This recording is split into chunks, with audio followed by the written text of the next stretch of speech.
이번 시간에는 나의 투자 성향 테스트에 나오는 중립형 전략 2개를 소개하겠습니다. 상대적으로 적은 수 ETF를 활용하는 전략으로 자산 배분 전략이 처음이시거나 백테스트를 아직 경험해보시지 않은 분들께서도 영상을 끝까지 보시면 쉽게 따라하실 수 있습니다. 우선 테스트 질문 10가지에 답을 하면 자신의 투자 성향 및 위험 선호도를 파악할 수 있습니다. 투자 성향 알아보기를 하지 않더라도 아래 부분에 있는 2마리 토끼를 잡아보자를 선택할 경우 중립형의 2가지 전략을 확인해 볼 수 있습니다. 자, 그럼 첫 번째 전략인 중립형 1 전략을 살펴보겠습니다. 연환산 수익률이 무려 17.8% 가까이 됩니다. 어떤 기준으로 구성되어 있는지 자세히 보겠습니다. 이 전략의 기본 투자 후보 ETF는 3개입니다. 미국 나스닥 QQQ, 신흥국 주식 VW, 그리고 S&P 500 스파이로 구성했습니다. 올해도와 같은 일반적인 자산 배분 전략에서는 여러 다양한 자산군을 분산해서 한꺼번에 투자합니다.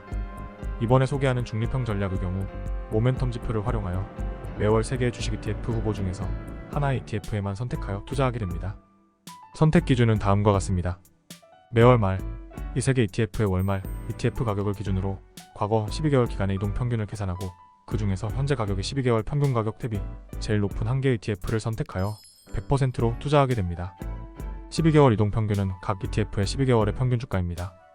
평균 가격 대비 최근 종가의 수익률이 제일 높은 한 개의 ETF를 매월 선발하고 바뀌지 않으면 그대로 해당 ETF를 유지합니다.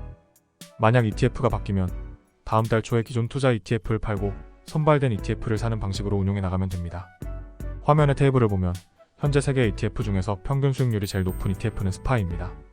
이 전략은 금이나 채권 등 방어적 성격이 상대적으로 높은 자산군은 공격 자산군에 포함되지 않았습니다.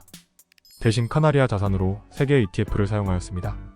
신흥시장 ETF인 VW와 미국 종합체 ETF인 AGG와 선진시장을 대표하는 EFA를 사용하였습니다.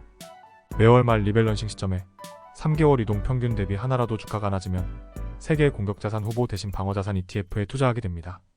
공격자산군 후보를 주식자산으로만 하되 카나리아 자산군을 다양화해서 안정성을 높이는 방식을 채택한 전략입니다.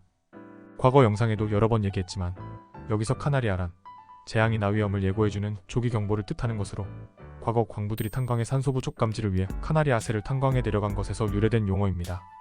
그럼 위험이 감지되었을 경우 어떤 방어자산에 투자하는지 살펴보겠습니다. 방어자산 후보군에는 미국 단기국채와 중기국채 그리고 장기국채가 있으며 물가연동채, 미국 종합채와 원자재가 포함되어 있습니다. 이 중에서 공격자산의 선택 방식과 동일한 12개월 이동 평균을 적용하여 2개의 ETF를 선택하도록 했습니다. 조금 더 안정성을 높이고자 한 개의 자산이 아닌 2개의 자산을 선택하도록 했습니다. 채권은 일반적으로 주식과의 상관관계가 낮고 상대적인 변동성도 낮아서 방어자산으로 선택하는 경우가 많습니다. 그럼 백테스트 결과를 자세히 살펴보겠습니다. 1990년부터 운영된 백테스트 결과 연복리 17.8%의 수익률과 13.9%의 변동성을 기록했습니다. 만약 미국 나스닥, 신흥국 주식, 그리고 S&P 500의 3분의 1씩 동일한 비중으로 투자했다면 같은 기간 연복리 수익률은 12.3%였습니다. MDD도 마이너스 13.8%로 매우 양호한 편이며 동일 비중과 벤치마크 전략인 6040보다 모든 부분에서 월등히 좋아진 수치를 확인할 수 있습니다. 공격자산 투자 후보군은 상대 모멘텀으로 자산을 선택하고 카나리아 위험 회피 방식을 적용하여 방어 자산으로 전환하는 기준으로 더 나은 성과를 얻을 수 있었습니다. 동적 자산 배분 전략을 구성하는 경우에는 처음부터 많은 투자 자산을 적용하는 것보다 다양한 상황을 커버할 수 있는 대표적인 자산군을 정해 모멘텀의 원리와 상관성에 대해 이해하는 게 중요합니다. 모든 자산군을 다 가져가는 정적 전략 대비 수익률과 위험 지표가 어떻게 변화하는지를 통계적으로 확인하다 보면 동적 자산 배분의 이해가 좀 더 쉬워질 것입니다. 두 번째 중립형 전략을 보겠습니다. 이 전략은 미국 나스닥과 신흥국 주식, 선진국 주식과 미국 중기채권 그리고 원자재와 부동산 자산을 투자 후보군으로 가져갑니다. 이 전략의 특징은 주식과 채권뿐 아니라 부동산과 원자재까지 다양한 자산군을 후보로 두고 가격 추세가 좋은 자산을 선별 투자하여 이익을 축적해 나간다는 것입니다. 공격자산 후보 ETF에 1369 12개월 평균 수익률을 계산하고 그 중에서 평균 수익률이 제일 높은 3개 ETF에 각 3분의 1씩 투자해 나갑니다. 이 방법을 매월 말 반복하여 매월 투자할 자산을 결정하게 됩니다. 여기에 추가하여 카나리아 위험 시그널이 나타나면 방어 자산군에 투자하게 됩니다. 위험 시그널은 물가연동체 ETF의 평균 수익률이 마이너스인 경우에 발동하도록 설정했습니다.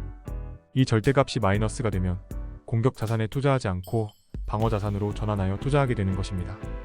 1369 12개월의 평균 수익률은 해당 ETF의 1개월, 3개월, 6개월, 9개월, 12개월의 수익률의 평균입니다. 방어 자산을 선택할 경우 미국 단기국 체인 빌과 미국 장기국 체인 TLT 중에서 1369 12개월 평균 수익률이 높은 하나의 채권 ETF에 100% 투자하게 됩니다.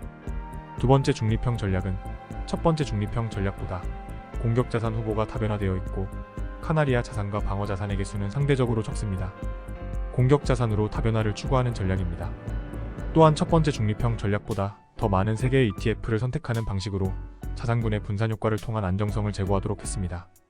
1990년부터 백테스트 결과 연복리 15.9%의 수익률과 12.1%의 변동성을 기록했습니다.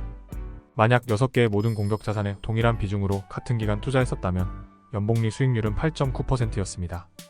6개 중 3개를 선택해서 투자해 나가는 방식의 수익률도 좋아지고 변동성도 개선되는 모습을 보여줍니다. 뿐만 아니라 직전 고점 대비 최대 하락폭을 의미하는 MDD도 마이너스 45.5%에서 마이너스 14.8%까지 향상되는 것을 확인할 수 있습니다. 이는 단순히 QQQ에 투자하는 것보다도 전반적으로 더 나은 성과를 보여줍니다. 다만 최근 수익률이 벤치마크 대비 상대적으로 저조한 것이 아쉬운 부분입니다. 또한 비슷한 유형의 ETF가 국내에 상장되어 있지 않아 연금 관련 계좌에는 비슷한 전략의 적용이 어려운 것도 단점입니다. 이번 시간에는 스노우볼 72의 투자 성향 알아보기에 소개된 중립형 전략에 대해 살펴보았습니다. 이를 기초로 해서 나만의 특화된 아이디어를 적용하여 새로운 전략을 만들어 보시기 바랍니다. 여기서 소개드린 전략들의 과거 백테스트 결과가 미래의 수익률을 보장하는 것은 아닙니다. 또한 백테스트가 잘 나온 전략을 무조건적으로 따라서 투자하라는 것은 더더욱 아닙니다. 다양한 자산을 적용해보고 자산 배분의 로직을 이해해간다면 처음에는 어렵다고 느껴도 백테스트를 통해 자신만의 전략을 수립하는 데 도움이 될 겁니다. 감사합니다.